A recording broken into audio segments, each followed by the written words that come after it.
Good morning, Michael. I hope you are well today.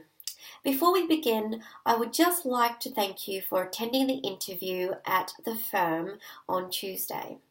The answers you provided during the course of the interview were very substantial.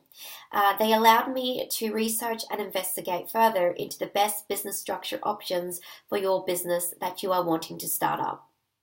I have noted down from your responses to the questions several important requirements that you are looking for in a business structure, and I would like to tell you these requirements just to make sure we are both on the same page as to what you and your business needs. So essentially, you are looking for a structure that is easy to establish, that is flexible for when the business grows, so restructuring shouldn't be a problem. You're also looking for a structure that offers lower ongoing costs such as registration fees and name reservation fees. You are also looking at a structure that allows for non-complex operational processes, in a sense, less paperwork and administrative duties. You're also wanting a structure that allows you the power and the ability to employ however many employees you so wish. Also, you are seeking a business structure that allows you to make all the necessary decisions for the business and to manage it. And lastly, the structure must allow you to receive and retain in full profits made by the business. However, you have made mention that in the circumstances where your business has grown and expanded, you are happy to have the profits go back into the business itself. I do hope that I've made a correct listing of requirements, and if I am incorrect in any way, please just let me know. So what I have done with the list of requirements that I have gathered from your responses during the interview is compare them with the different advantages and disadvantages of each of the known business structures used by Australian businesses. Now, I do need to tell you that I noticed there is a major point made in regards to the requirements and the development of your business. I realized that because you had created a business plan of your own, you aren't just looking at short-term planning, but also to future planning. I think the most important requirement that you and your business needs in a structure is the ability for the structure to be flexible. So in keeping in mind that flexibility is at the height of your requirements, my research led me to two possible options as business structures for your type of business. Out of the two options, there is one that pretty much ticks all the requirements, and it is also the business structure that you yourself had considered prior to the interview at our firm. In my professional opinion, the sole trader business structure will allow you to do everything in your list of requirements. And when I say that, as an added bonus, being flexible is included in that as well. And when I say that it is flexible, I mean to say that you will be able to restructure your business when it grows and expands. So now I would just like to go through the advantages of the sole trader structure, which you may notice aligns with the list of requirements. I will go through each one so as to give you an in-depth indication as to what they apply to. So advantage number one, the setup steps and costs are easy and affordable. This means that the creation process is simple and registering the business is not expensive. Advantage number two, there is a lack of formalities. This means that the structure does not involve complex operational processes. It also means that there is less paperwork to complete.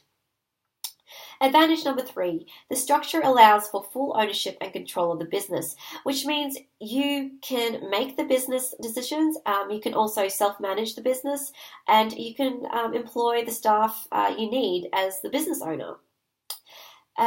Advantage number four, the nature of the business can easily be changed. This means as the only one person controlling the business, it can be restructured to adjust the growth and to the growth and expansion of the business.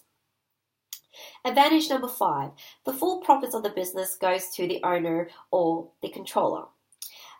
This means that the monies that the business earns is treated as your own individual income, as you would be the owner and the controller of the business.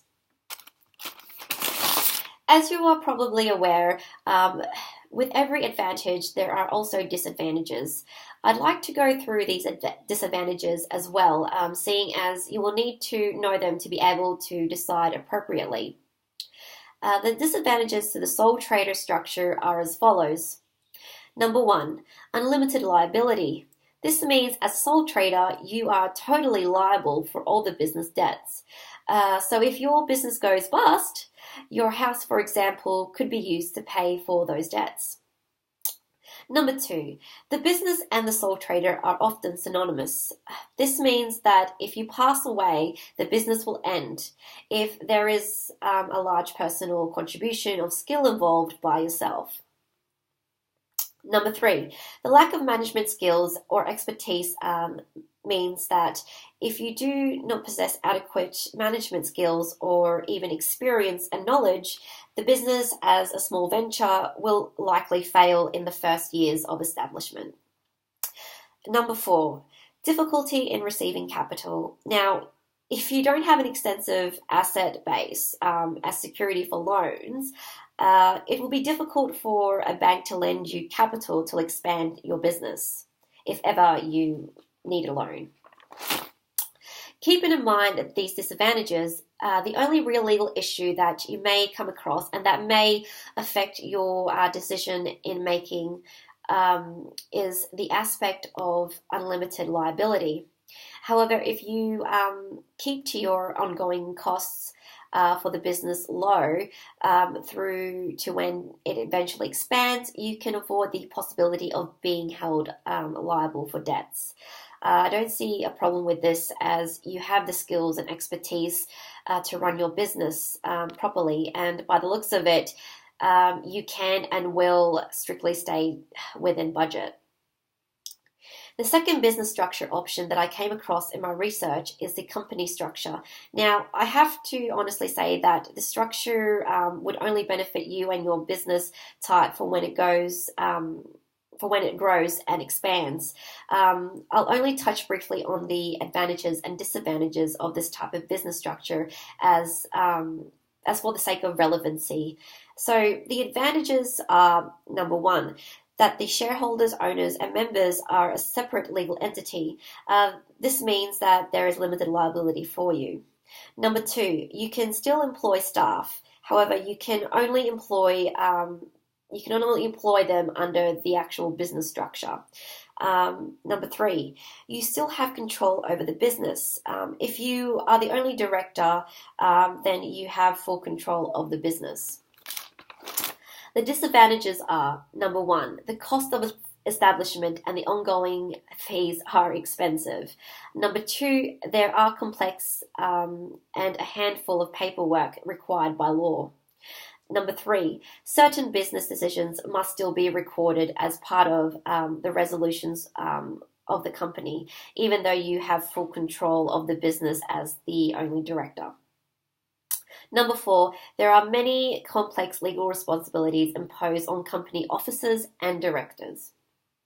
Whichever structure you wish to decide on, you must keep in mind that with all businesses, and in particular ones that are similar to yours, being a motor repair business, you must comply with all the necessary legislation and regulation rules governing the motor repair industry.